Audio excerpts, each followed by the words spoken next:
UCLA's reported move to SoFi in 2026 is a massive mistake for its football program. You are Locked On UCLA, your daily podcast on the UCLA Bruins. Part of the Locked On Podcast Network, your team every day. Welcome, everybody, to this edition of this Locked On UCLA episode. I'm Zach Anderson-Yoxsimer. Thanks for making this show your first listen each and every day. It's free wherever it's your podcast, and it's available on YouTube. Like, comment, subscribe. Welcome back, everydayers. We are now a part of the #1 sports podcast network, so thanks for tuning in every day. And this episode is brought to you by FanDuel. Right now, new customers can bet just $5, and if your bet wins, you'll get $300 in bonus bets to use across the app. Download the app today. Later today, we'll have UCLA versus Oklahoma, top-tier women's basketball matchup. I'll give you the keys and matchups for that one to watch. Second, we'll see if the UCLA men rebound against West Georgia. I'll give you some keys and notes for that game as well. But we have to lead with the news being broken by Bruin Report Online on Sunday, November 9th. Bruin Report Online came out and said it looks likely that UCLA is coming out to leave the Rose Bowl and go to SoFi in the 2026 season. Crazy news. Now, I did see Ben Bolch of the LA Times come out and say it's not confirmed just yet, but that it's leaning likely. That's where all this is looking like. That we have one more chance the Saturday before Thanksgiving. Ironically, when all the students are probably gone, going to home for Thanksgiving, whether they have classes or not. When you've got fans that are just a little apathetic, to try and build your case, you're going to give yourself, hey, now let's go pay our $60 to $80 million reportedly, when reading both LA Times and Bruin Report Online, about what it might cost UCLA to get out of this contract. That doesn't include the ongoing lawsuit with the city of Pasadena and the Rose Bowl trying to sue UCLA for trying to get out of this. All right? And to go to SoFi, some soulless concrete wonder. For the Rams and Chargers, that's home. For UCLA, that's not home. I can tell you. Why is this happening? Because they've gone through the reports, they've gone through the numbers, that the highest paying donors, who all live in Manhattan Beach, their drive would be cut in half going from Pasadena to SoFi. Which ironically still brings it even closer to SC. It's just dumb. I don't get it. For me personally, yes, I live much closer to SoFi. It'd be an easier commute. I would much rather drive double the mileage, the timing to go to Pasadena to the Rose Bowl, where I think it's much easier to find parking on the golf course, better to tailgate, and when it's at its best, a great atmosphere. At SoFi, every time you go to one of those games, super annoying, super loud, and there's going to be maybe half as many fans there. The fact that this is even being considered and that's being dropped basically at the end of this 2025 season is just nuts. I think as a UCLA fan base, we should have a reverse boycott and go support this UCLA team because they've given us some highs and some very low lows this year in 2025. But go support the job Tim Skipper has fought for. He won't be the permanent guy, but go support him. Go support these guys that have put up a fight this year and also showcase the Rose Bowl can be buzzing. Fill it up all the way to the tarps. I don't want to see no stupid Husky purple. I'm tired of hearing the Go Big Red chants from Lincoln. And that's all they're going to point to, monetary, financial reasons, because they want to cut the drive for the biggest donors who live in Manhattan Beach to make more money. I was reading from the LA Times article from Ben Bolch that they're going to go and make more money from the suites. You know what? I've been blessed enough to go to the suites a couple of times to SoFi to see some fun games as close as it gets. I'd rather sit in the quote-unquote nosebleeds in the Rose Bowl. If it's like, oh, what's a better weather environment? Well, you're still going to get cooked in SoFi when it's a hot afternoon game, whether it's 11:30 in the morning when you get stuck on a terrible Big Ten Network game, or if it's a warm evening. You're going to get cooked in SoFi. Overrated. It really is. And you go to the Rose Bowl, something about the tradition. You go to other places to see the atmosphere, right? When you go visit some of these iconic trips. Got some UCLA buddies who I tailgate with, and they go on trips every year. You know what sometimes is secondary? The game. You know what's fun? The tailgate, the atmosphere. You know what's going to be gone at SoFi? Going to the tailgating and the atmosphere. You know what's a worse place to park? Freaking Inglewood. Trying to find a parking spot in Inglewood. Trying to go to park in Inglewood at SoFi when, oh, the Pasadena neighbors don't like you. Let me tell you about what Inglewood can think. When there's then a Clippers home game, a concert at the Forum, when there's all sorts of events going on at once, and you're trying to combine that into this is an iconic UCLA experience. I'm sorry. We're not going to try and do this to cut the drive in half for the biggest donors who are probably still going to watch it at home until you get a big-time football product. Now, unless this is some promise to the UC Regents that UCLA is, hey, we're going to pay all this money to leave and then pay all this money to go pay a new head coach, you're really not prioritizing the right thing here. Like all this money they're spending to get rid of this contract with the Rose Bowl, why not give it a shot with the new coach and pack out the Rose Bowl and say they get a revitalization? The program is live, it's buzzing, and you're still not filling up the Rose Bowl in 10 to 15 years? Interesting. I cannot fault UCLA for going out and testing the waters and looking up the numbers and seeing what the differences are. You have to do that. You have to think like that. Forward thinking. Even as a fan, I can't fault them for that. But the fact that it may actually happen, according to this article by Bruin Report, it's not confirmed just yet. It's not officially happening. But it's very much likely that UCLA-Washington is the last time we will call UCLA's home field the Rose Bowl.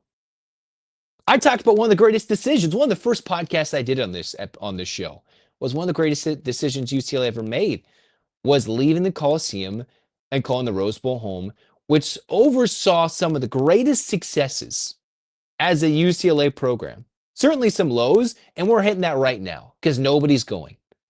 And they're not making money, which is all really UCLA cares about. For Martin Jarmond, for the guys in the offices, crunching the numbers.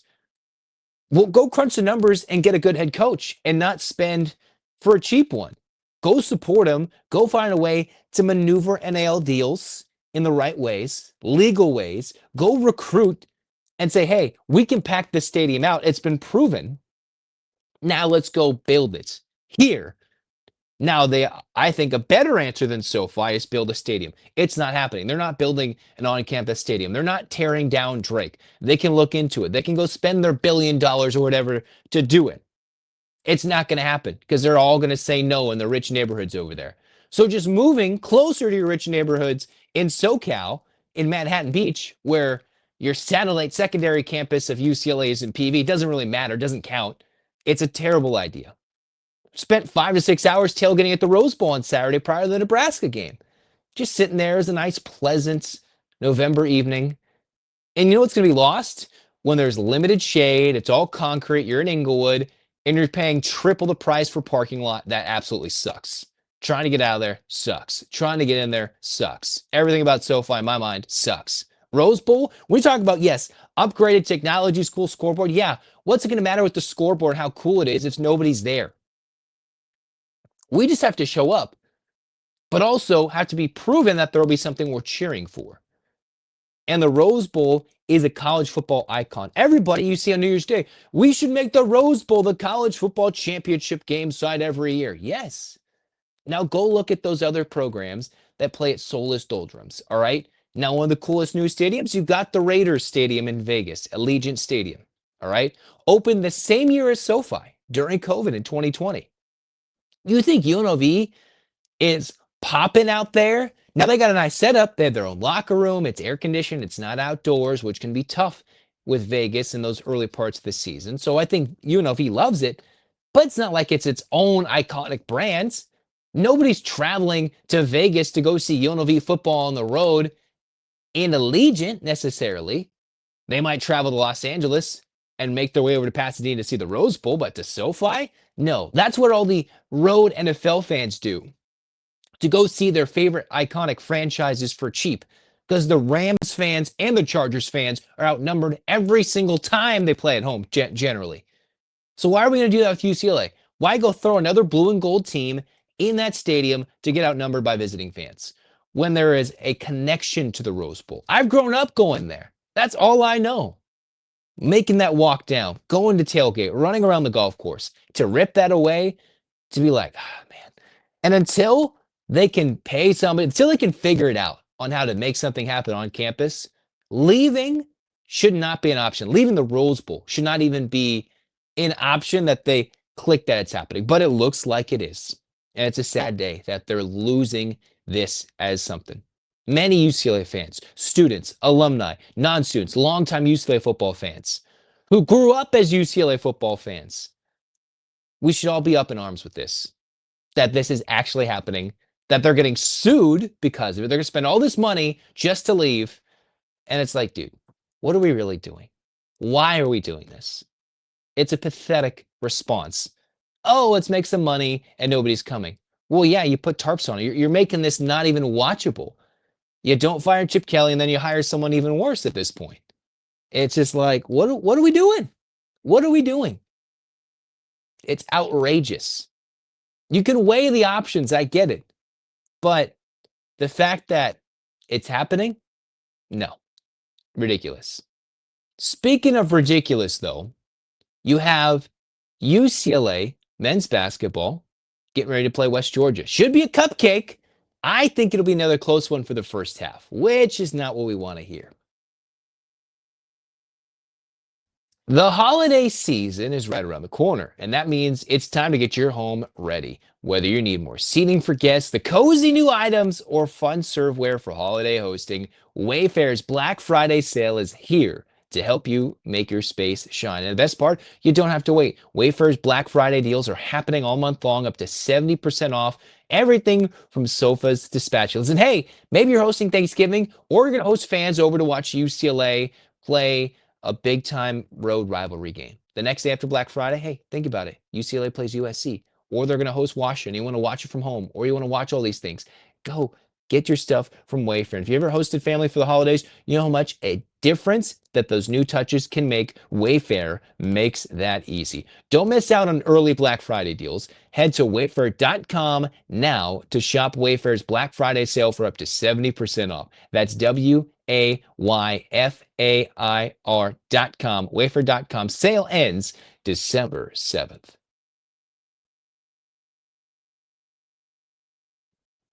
All right, cruising on here with Locked On UCLA. We're talking UCLA men's basketball.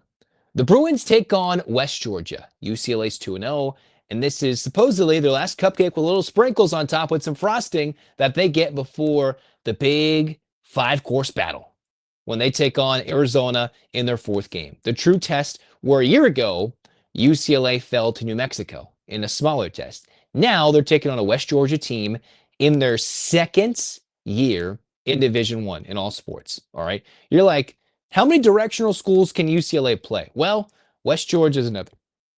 And I hate to break it to you, I think this might be another game where UCLA comes out a little flat and is giving up some points close to halftime.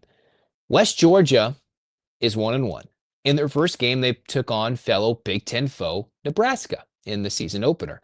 They actually led, West Georgia did, over Nebraska for close to 10-ish minutes. They were leading late in that first half before a big-time Nebraska run put them up big.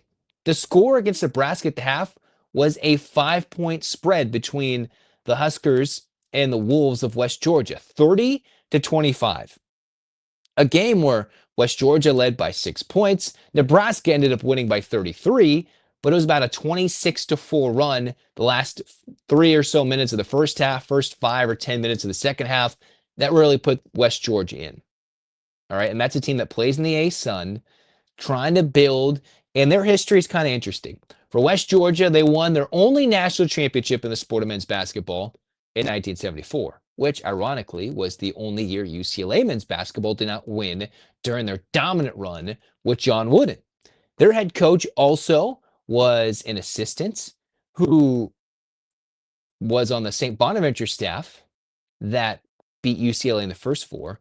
And one other fun fact, which you'll probably hear Josh Lewin touch upon as well, bring this up, with Dave Moore, he also, one other thing, played for Mick Cronin's dad in high school. Why do you think this game's scheduled? How do you think these coaches get these games on the schedule? Yeah, well, if you want to go help out some D2 to D1 brethren, that's why Mick Cronin got this game scheduled. All right, because this dude played for his dad in high school because he's also from Cincinnati.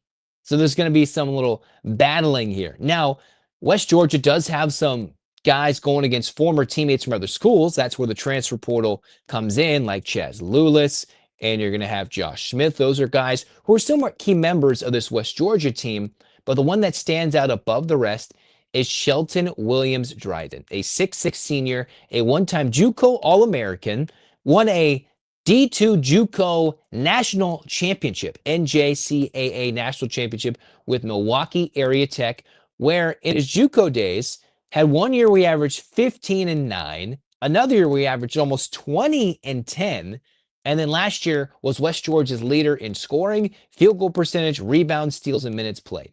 All right. Was third in scoring for West Georgia and third in the ASUN, third in his conference last year in the ASUN, and had one of the best field goal shooting percentages there, 55%. So if we're talking about lack of interior defense, this is a guy who is a 6'6 forward, could play big because there's not so much size on West Georgia's team. If he's matched up against Booker or if he goes against Bilodeau, this is one of those matchups where if he's eating, this is a source of concern for Williams-Dryden. If he comes in and scores buckets and does it at a high percentage clip, then UCLA is seriously going to struggle. He scored 14 points against Nebraska while having 5 boards on 5 of 19 shooting. So Nebraska, who's got some beefy guys inside, namely like a Berke Buchton gel, they were able to keep him at bay. Now, there were a couple of other guys that tried to eat. Chaz Lulis is another guy to take a look at. But I think this might be another game where if UCLA refuses to play strong defense interiorly, then the Bruins are going to give up a lot of points in the paint. They're going to go with the same game plan Eastern Washington did, and they will feed Shelton Williams-Dryden, who is known for his field goal percentage. Doesn't take a lot of threes. He only made, 16, I think? He took 16 last year, or 19, made 6 of them.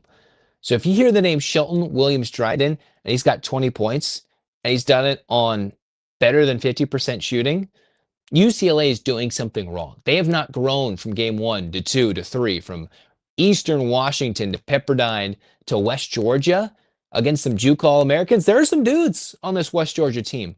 No reason that UCLA shouldn't be up by 30, but there is some source of concern with guys like a Chaz Lulis who can get going. Josh Smith, who had a big game, I believe, in West Georgia's win this year. And then you got Williams-Dryden, who is somebody the Bruins have to take a look at in this game. If he eats them alive as a 6'6 forward, Bilodeau bigger, but he's been a little slower. The transition to the 4 has not been as successful as we've hoped. Then there's going to be a little concern there. A lot of concern for a UCLA team that's just searching for answers. That's just truly searching for answers. Because if you're going to tell me Mick Cronin's team's going to turn it on and figure out how to play some defense against an Arizona team who, according to ESPN earlier today, in an article about teams with best NBA talent, Arizona's in the top 10 in the country in college basketball with guys who can be NBA talent on the roster. Koa Pete, Braden Burries hasn't exactly blown up yet, but you got Braden Burries, who UCLA recruited one time oh so long ago. They've still got Krivas, a big man in the paint, to replace the loss of Vesar, who left, I think, and went to North Carolina. They've got a bunch of guys, and they can attack you in various ways. Koa Pete put up 30 against Florida and wasn't hitting threes. That means he's attacking, slashing, and cutting to the hoop. And while Shelton Williams-Dryden isn't that type of guy, if you can't stop him, you're not going to have any success against Arizona. So that is where UCLA has to grow. Can they rebound the basketball beyond just the bigs? Can they stop West Georgia from scoring inside the arc? And who's going to step up and be the guy outside of Donovan Dent, outside of EDJ, that can be consistently the number 2 or 3 guy? Because Daly Jr. came in and made an immediate impact against Pepperdine. But he's still going to need some time to catch some wins, to build up his stamina, and learn his role as the 3 after transitioning from the 4. Maybe this has been a much harder transition for UCLA than we thought when it came to Bilodeau and Daly going to the 3 and 4 after UCLA played the small ball lineup. It didn't always work against the big teams, but their transition might take a little longer than we've hoped. But it can't lead to an embarrassing loss early in the season. I don't think it will against West Georgia. I just think it'll be closer early. That's how Nebraska played them early before the Bruins beat down the Wolves. Now, if UCLA comes out wins by 40, Mick Cronin and his coaching has finally gotten through to him. If not, then the Arizona game is a source of concern. Speaking about big games this week, the UCLA women are no strangers to a gauntlet of a non-conference. They get their first test against a top-tier program this year, Oklahoma. Yeah, don't sing it. They're going to Sacramento in a neutral site battle. We'll talk about that next. The NBA is back, and there's no better place to get on the action than with FanDuel, the official sports betting partner of the NBA. Even if you miss the start of the game or want to ride that hot hand, FanDuel has live bets on everything from who'll score next to fourth quarter comebacks. Plus, you can even combine your live bets into a same game parlay for a shot at a bigger payout. It keeps every game exciting, especially when your team's making that late push. Right now, FanDuel is giving new customers $300 in bonus bets when your first $5 bet wins. So head to FanDuel.com to sign up and play your game with FanDuel, the official sports betting partner of the NBA. Critical moment for UCLA women's basketball. They're taking on Oklahoma, one of many early season tests. Well, the Bruins took down San Diego State. Weird start in the Honda Center, but they got it done. Dominated Santa Barbara after a slow first quarter on the field trip day, Thursday morning tip. And now the Bruins head to Sacramento to take on Oklahoma. The same Oklahoma that's got Reagan Beers, former foe. They've got Aaliyah Chavez, a player who had UCLA, I think, in her final 2 or 3, one of the top recruits in the country this year. And then they have Payton Verhulst. There we go. Payton Verhulst, the one-time Louisville Cardinal, a Big 12 Newcomer of the Year, a second-team All-SEC member, a WBCA All-America honoree, and was an ACC All-Freshman team member at Louisville. All right? So for Verhulst, an extended career, and is one of the key players to watch for Oklahoma. Aaliyah Chavez in her first game didn't shoot that well, but still ended up with 16 points in Oklahoma's win over Belmont. Reagan Beers feasted on the other Bruins of Belmont with 29 points. But it's a little different when UCLA is dealing with Lauren Betts, who I believe was dealing with some illness during the first part of the season, and I think she should be good to go. Well, where's UCLA's depth going to come from? I don't know. They got so much of it. And this is still without Tamia Gardner and without Sienna Betts. So if UCLA can stop Reagan Beers, have Aaliyah Chavez work through some freshman struggles, they just can't get beat by Payton Verhulst. Someone who can hit logo threes, that can score a 6'1" redshirt senior guard. This game between the Bruins and the Sooners is going to come down to who plays, shoots, scores better in an overall game versus Verhulst to Gianna Kneepkens. That's what I think. The one-time transfer in Verhulst and the UCLA senior transfer from Utah, another all Big 12 selection honoree in Gianna Kneepkens. If Kneepkens plays better than Verhulst, I think UCLA wins this game. Doesn't matter what Lauren Betts does versus Reagan Beers. It doesn't matter what Aaliyah Chavez does compared to the other UCLA youngsters or the other parts of the bench. It's going to come down in this game to Verhulst and Kneepkens, if I can even say that right. Now, if the Bruins win this game and they dominate Oklahoma, all right, here we go. Eyes are on the Bruins, a lot of eyes. And UCLA still is another top-tier matchup with North Carolina on the horizon, South Florida on the horizon. Oh, by the way, you know what Thanksgiving week's going to bring? More Texas, South Carolina, potentially. Now, I hope Sienna Betts can be healthy by then, or Tamia Gardner. We'll see how that all plays out in the next couple of weeks. But the Bruins' top 7 is elite. The top 7 available right now is extremely elite. When they're at full strength, they go to a next level elite. But here's a good test to see what the UCLA Bruins have with some players. Some of these teams, like South Carolina, obviously USC, even Tennessee, they have had either some injuries that have hurt them this year, a season-long injury for Juju Watkins, or in Tennessee's case, they kicked off one of their better players. So some of these teams are already dealing with significant injuries or absences for players that won't even return this year or ever. While for the Bruins, it's a little different. They got some players hopefully coming back. And against Oklahoma, this is your first chance to make a statement on the national stage. Fox Sports 1, NBA Arena in Sacramento, a good one at that, the Golden One Center, where they can go out and say, hey, nationally televised audience, stay up late if you're on the East Coast. This is the game to watch. One that tips off a little bit after 30 minutes after the men's game. This is the game that should have the most eyeballs. If UCLA and Mick Cronin aren't doing anything against West Georgia, yeah, if you don't got Big Ten Plus, go put on Fox Sports 1 and watch Payton Verhulst with the Sooners, with Reagan Beers and the top freshman Aaliyah Chavez versus UCLA squad with one of the best squads assembled in women's college basketball. That will be a fun duel. I think UCLA should win this easily. It depends what we mean by easily, but I think the Bruins, if they win this by 25-30, should be getting some first place votes. If they win it by 15, we know they're a strong competitor to win a national championship. If they lose this, then they're going to have to go back to the drawing board because the rest of this non-conference stretch will be extremely tough. If it's within a score to 10 points, then it will really depend on how that happened and why that happened. I think Oklahoma's best chance, Verhulst gets red hot. You've got Aaliyah Chavez, who plays her best game as a freshman, and Reagan Beers gets Lauren Betts into foul trouble. That's the only way I see Oklahoma winning this game. Really the only chance.